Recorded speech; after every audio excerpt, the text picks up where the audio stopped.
A fist slammed into the side of an old woman's face. She spun sideways and hit the hood of a car.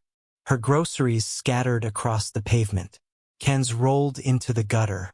She pressed one hand flat against the metal to hold herself up. The man standing over her was in uniform. Badge. Gun. The full thing. He grabbed her by the wrist before she could steady herself and yanked her back upright. People on the sidewalk stopped walking. Nobody said a word. Nobody moved. A woman in a blue coat put her hand over her mouth.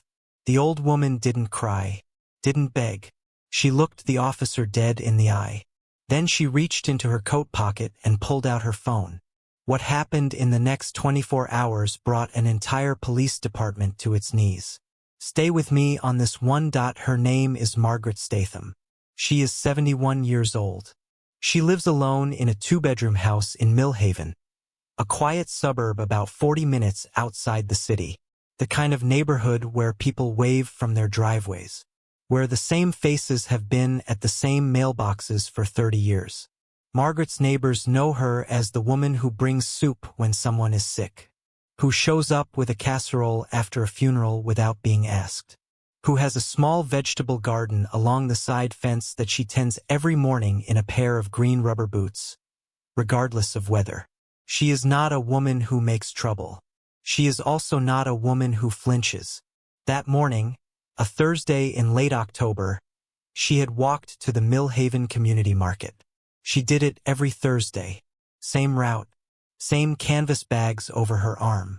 She bought the same things she always bought: a few vegetables, some bread, one small piece of fish for Friday.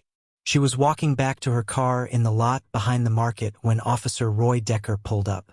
Now, here's the thing about Roy Decker. Decker had been with the Millhaven PD for 11 years. He was the kind of cop who had accumulated a file. Not a thick one. Not the kind that gets you fired. The kind that gets quietly closed. 3 complaints about excessive force in 4 years. All resolved without formal action. 2 were citizens who decided not to pursue the matter. 1 was a teenager whose family was told, politely but firmly, that pursuing a complaint would be complicated. Decker knew how things worked in Millhaven.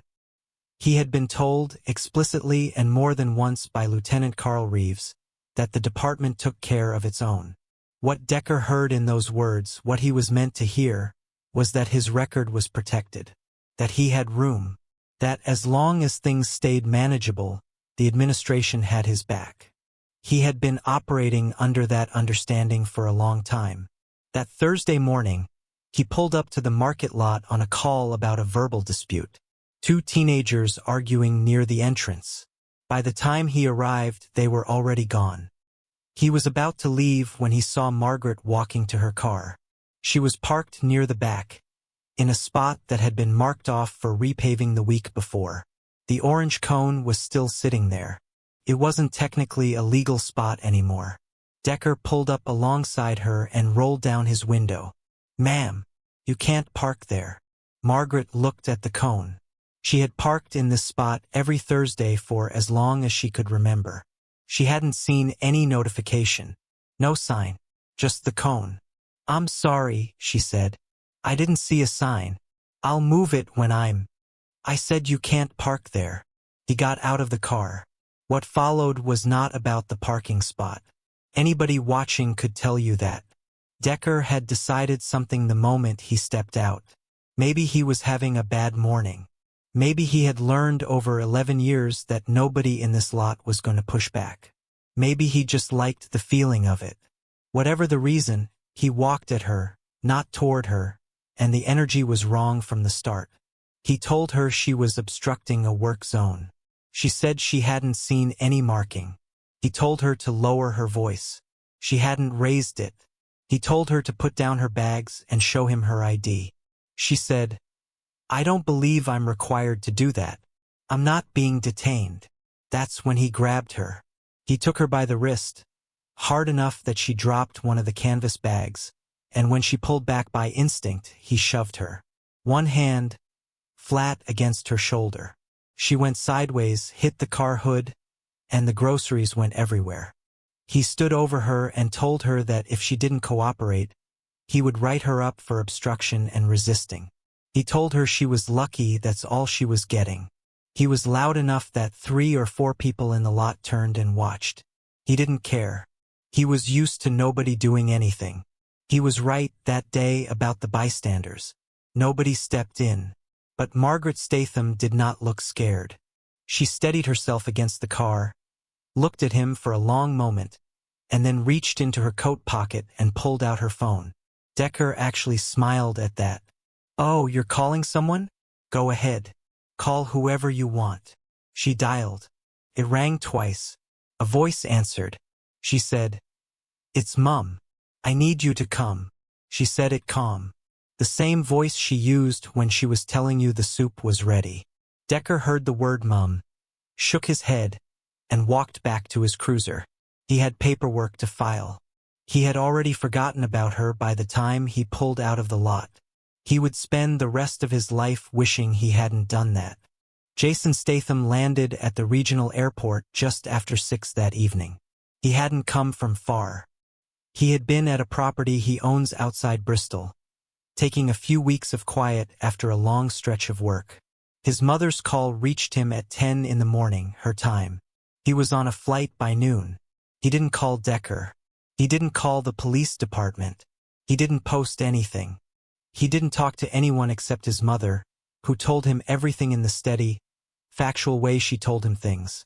The same way she had told him 30 years ago that his father had passed. No dramatics, just the truth. He listened. He asked 2 questions. Then he packed a bag and left. Now, people who know Jason Statham actually know him, not just know of him, will tell you something specific about him. They will tell you that he is not a man who acts out of anger. He has had a life that required him to be somewhere past anger. He came up hard. He competed at a high level in sports that don't forgive weakness.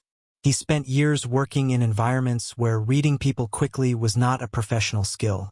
It was a survival skill. He had been in situations, more than a few, where the wrong move meant serious consequences. None of that made him dangerous in the way people imagine. What it made him was precise. Calm in situations where calm was the last thing most people could manage. But here is the other thing. The thing that Roy Decker did not know, and would not find out until it was already too late to matter. Jason Statham does not tolerate a man putting his hands on a woman. Any woman. It is the kind of thing that is not a policy with him. It is not a decision he makes in the moment. It is somewhere deeper than that, and it has been there since he was 15 years old, and the people who know him understand that you simply do not cross that line.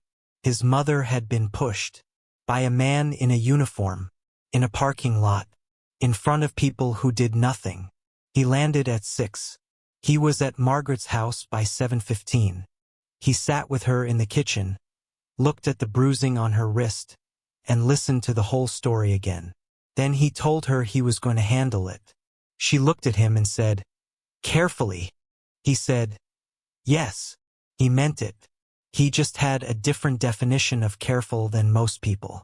The next morning, he drove to the Millhaven police station. He walked in at 9 o'clock and asked to speak to whoever had been working the market lot the previous morning. The desk officer looked up, looked at Jason, looked back at his screen.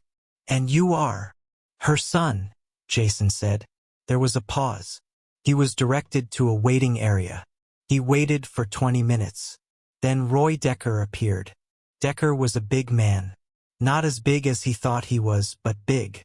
He walked with the specific kind of swagger that comes from years of nobody checking it. He looked at Jason, took him in, and the assessment he made in that first second was wrong in every important way. "You the woman's son?" "I am." Decker pulled out a small notebook. He had clearly rehearsed this. He told Jason that his mother had been parked in a restricted work zone and had become verbally uncooperative when asked to move. He said she had not been harmed. He said if she wanted to dispute the situation, she could file a civilian review form at the front desk. Jason let him finish. Then he said, "She has a bruised wrist. There's a mark on her shoulder. Those came from you." Decker's jaw tightened. She stumbled. She was agitated. She's 71 years old and she was carrying groceries. Look. Decker stepped forward slightly, lowered his voice. I don't know what she told you, but she told me exactly what happened, Jason said. She doesn't lie. The shift in tone was subtle, but the desk officer noticed it. Two other officers who had been standing near the coffee machine noticed it. Something in the room went very quiet. Not because Jason raised his voice. He hadn't. Not because he moved. He hadn't done that either. It was the quality of the stillness around him. The sense that he was not going to be moved, and that he was not bluffing, and that Decker had no idea what he was actually dealing with. Decker decided to push anyway. He told Jason that if he had a formal complaint, he should file it through the proper channels. He said he had work to do. He turned to walk away. Roy. Decker stopped. He hadn't told Jason his name. He turned around slowly. Jason said, I know your name. I know your record. 3 complaints. All closed. I know the name of the lieutenant who closed them. I'm going to be in this town for a while. Think carefully about whatever you're planning to do next. The room was absolutely still. Decker looked at him for a long moment. Something passed across his face that he didn't want to show. He turned and walked back through the door. Jason walked out of the station and called his mother. It's done, he said. She said, good. Come for dinner. I made fish. He was on his way back to her house when his phone rang. Unknown number. He answered. A man's voice. Quiet. Measured. Mr. Statham. You should know Roy Decker doesn't forget things. The line went dead. Jason stood on the pavement outside the station and looked at the phone for a moment. Then he went to his mother's for dinner. That evening he sat across from her at the kitchen table. She served fish and vegetables. She asked him about the property in Bristol. He told her about the garden he was putting in. She told him about her neighbor's new dog, which she disapproved of. They did the dishes together. She went to bed at 9:30, the way she always did. Jason sat in the kitchen for a while after she left. He poured a glass of water, looked out the window at the backyard. The vegetable garden was still and dark. He thought about the phone call. He thought about the voice on it. Professional, unhurried, not threatening exactly, more like informing. The way you'd say, be aware. He told himself it was probably nothing. He was wrong. At 11:45 that night, headlights swept across the front of Margaret's house. Jason was still awake. He heard the car before he saw it, the particular sound of a vehicle moving slowly and then stopping, engine idling, not pulling into a driveway. He got up and went to the front window without turning on a light. A dark sedan was parked across the street. 2 cars back, another vehicle, both facing the house. He watched for 3 minutes. Nobody got out. Then Decker got out of the first car. 2 other men got out behind him. Neither was in uniform. Both were built the way men who train for physical work are built. One of them carried something at his side that he didn't carry, like it was a flashlight. Jason moved. He was out the back door before they reached the front path. He came around the side of the house through the gate, and he was behind Decker before Decker reached the porch steps. You're making a mistake, Jason said. All 3 of them turned. This is the thing about moments like that one. There's a second before anyone acts, where everyone is reading the situation, where threat and consequence hang in the air, and the question is, who blinks first? Decker had spent his career being the answer to that question. He was the one who didn't blink. He was the authority. He had the badge, the record, the backing. But here, in the dark at 11:45 at night, outside an old woman's house, Roy Decker looked at Jason Statham and had a new experience. He felt something he hadn't felt in 11 years on the job. He wasn't sure he was the most dangerous person in the situation. One of the men behind him started to move. Jason moved first. Fast. Deliberate. No wasted motion. He took the arm before it could complete what it was starting and redirected the man into the low garden wall in one clean motion. The man went down hard and stayed down. The second man came forward. Jason stepped into it rather than away from it. 2 strikes. Both landed exactly where he intended. The man sat down in the flower bed and didn't get up. Decker stood on the path, alone now, and did not move. Jason straightened up. He wasn't breathing hard. "Now," he said, "we need to talk. Believe me when I tell you." Decker talked. He started with the usual things. Bluster. Legal threats. Jason let him run out. Then he told Decker that this interaction had been recorded, that the recording was currently with someone Jason trusted, and that if Decker or anyone connected to him came near Margaret's house again, that recording and everything on it would reach every journalist, federal investigator, and oversight body Jason could find. Decker went quiet. Then Jason said, "But that's not actually what I'm most interested in." He reached into the inside pocket of his jacket and held up a small plastic card sleeve. Inside it, a laminated document. He had found it in the center console of Decker's car while Decker was still walking up the path. 30 seconds of work. It was a ledger page. A single folded page, handwritten. Columns of dates, initials, and numbers. The numbers were not small. Decker's face changed. "I want to know," Jason said. "Whose initials CRR?" He already knew. Lieutenant Carl Reeves. But he wanted to hear Decker say it. Decker said it. "If you're still watching, go ahead and subscribe. This is where it really starts." What Jason had in his hand was one page of what turned out to be a much larger picture. Carl Reeves had been running a straightforward but effective operation for the better part of 6 years. He had a small network of officers, Decker included, who intervened in specific situations on behalf of specific people. Businesses that needed certain complaints to go away. Landlords with problematic tenants. 1 or 2 individuals whose names would not appear in any official record but whose interests were served, regularly and quietly, by the kind of men who wore a badge and knew how to make things stay closed. The ledger page was one thread, but Jason pulled it. He spent the next 4 hours on the phone. He had contacts, old ones, from a life that predated everything Millhaven knew about him. A former investigative journalist in London who now ran a data verification service. A retired federal agent he had known for 15 years. A lawyer in Edinburgh who specialized in exactly this kind of thing and who had the specific quality of enjoying it. By 3 in the morning, what had started as one page from a car's center console had been copied, verified, and sent to 6 separate secure locations. It was now evidence. And it had company because Jason's contacts, once they started pulling, found that the ledger page was not an anomaly. It was a sample. The Reeves operation had left traces in at least 4 separate cases. Complaints that were closed. Reports that were amended. 2 incidents where witnesses had subsequently recanted or gone unavailable. One of those incidents involved a woman in her late 60s. She had been charged with obstruction after a dispute with a landlord who, it turned out, was in business with a man whose initials appeared in the ledger 3 separate times. She had been made to go away quietly. Margaret Statham was not going to go away quietly, and her son was no longer in Bristol tending a garden. The confrontation with Reeves happened 2 days later. Jason asked for a meeting. Reeves agreed to it, which told Jason everything he needed to know about Reeves. He still thought this was manageable. He still thought he was sitting across from a man's son who was upset about his mother and could be talked down or maneuvered or, failing that, warned off.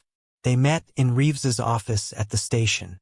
Reeves was 60, silver-haired, with the practiced calm of a man who had run his operation long enough that the danger felt theoretical. He offered Jason coffee. Jason declined. Reeves began with the standard version. He expressed concern about Margaret's experience. He said the department took all civilian complaints seriously. He said the review process was thorough and independent. He was good at it. He had said the same things many times. Jason waited until he was finished. Then he put a folder on the desk. Inside, 12 pages. Copies of the ledger. Copies of 2 amended incident reports. A timeline of the Reeves operation assembled from public records cross-referenced with the ledger dates. 3 witness statements, gathered in the prior 48 hours by Jason's contacts, from people who had been told to stay quiet and had been waiting for a reason not to. Reeves looked at the folder. He did not open it. He sat very still. "I know what that is," he said. "Good," Jason said. "Then you know it's already with people I trust. You know what happens if anything unusual occurs involving my mother, or me, or anyone connected to either of us. And you know that the process has already started, whether you cooperate or not." Reeves was quiet for a moment. He looked at his desk. Then he looked up. "What do you want?" "Decker. Suspended pending investigation. Today. Your cooperation with the federal contact who will be calling you within the next 12 hours. And you keep your hands off the review process. No interference. No coaching of witnesses. No document management." Reeves's jaw tightened. "And in exchange?" "In exchange," Jason said, "I don't make this morning's conversation public." He stood up. "You spent 6 years building something careful," he said. "It took me 48 hours to take it apart. Think about what that means before you make any calls this afternoon." He walked out. In the hallway, he passed Decker, who was coming in for his shift. Decker saw Jason, stopped walking. The color in his face shifted. Jason looked at him for exactly 1 second and kept walking. He was in his car and out of the lot before Decker had finished processing what he'd just seen. That afternoon, Decker was called into Reeves's office. He came out an hour later, handed in his badge and his service weapon at the front desk, and was escorted to his car by a union rep who said nothing. The desk officer who had watched the whole thing, the same one who had sent Jason to the waiting room 3 days earlier, stood at the window and watched Decker's car leave the lot. He had filed his own memo that morning. Everything he had witnessed, every word. He sent it to the Independent Oversight Board, not to Reeves. He had been waiting for a reason to do that for 2 years. The federal review team arrived the following Monday. They were quiet about it. No press, no announcement. Just 2 individuals in plain clothes who sat in a conference room at the station for 3 days and asked to see everything. They had already received the folder. They had already spoken to Jason's contact. They had already started pulling the threads. By the end of the week, 3 names from the ledger were under formal investigation. Reeves had retained a lawyer and was no longer speaking to the media, which had gotten hold of the broad outlines of the story through channels Jason had not been involved with and would not confirm or deny. Decker had not returned to the station. On Tuesday morning, 4 days after Jason had arrived, he drove back to the community market. He walked the same route his mother walked every Thursday. He bought the same things she bought: vegetables, bread, 1 piece of fish. He carried the canvas bags back to her car. She was waiting by the passenger door when he came out. "You didn't have to do that," she said. "I know," he said. He put the bags in the back seat. He closed the door carefully. She looked at him the way she had always looked at him, like she could see slightly further into him than anyone else, like she was reading something underneath the surface that he had never quite managed to hide from her. "Are you staying for the week?" she said. "I thought I'd stay a bit longer," he said. "If that's all right." She didn't answer right away. She looked at the market entrance for a moment. The same entrance she had been walking through for 30 years. The same lot. The same faces. A different Thursday. "The garden needs turning," she finally said. "I'll do it tomorrow," he said. She nodded and got in the car. He walked around to the driver's side, got in, and pulled out of the lot. No one followed them.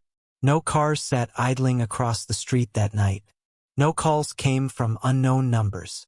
The house was quiet, the way it was supposed to be. He stayed for 2 weeks. Every morning he turned the garden while she made breakfast. Every evening she made dinner and they did the dishes together. On the last Thursday before he left, he carried the canvas bags all the way back from the market. All the way home. He didn't let her take them at the door. She let him do it without comment. which, if you knew Margaret Statham, was the same as saying thank you. Some stories end with a verdict. Some end with a sentence. This one ends with a man carrying his mother's groceries up a garden path in a quiet suburb, and a woman in green rubber boots holding the door open for him, and the particular kind of silence that is not empty. It's the silence that means everyone who should be safe is safe, and everyone who had a hand in making her unsafe is now very thoroughly not.